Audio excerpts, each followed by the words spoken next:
Hi guys, দেখো এই যে কানাইয়ের কি হয়েছে, হসপিটালে ভর্তি। ডাক্তারখানা নিয়ে এসেছিলাম, হসপিটালে ভর্তি নিয়ে নিয়েছে ডাক্তারবাবুরা। এই যে শুয়ে আছে। এদিকে তাকা কানাই, তাকা।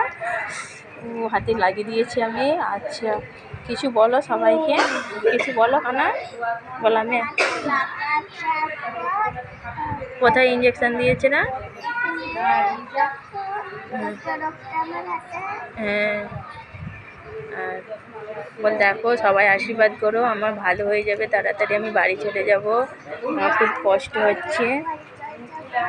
দেখো কত ভর্তি সব। এই তো দেখাবো, দাঁড়াও। হয়নি এখনো, তুমি একটু বসো না, ঠিক করে হাতে লেগে যাবে, হাতে ঠিক করো। এদিকে তাকা। এই তো কানাইয়ের ঠাম্মা শুয়ে আছে কানাইয়ের কাছে, দেখো।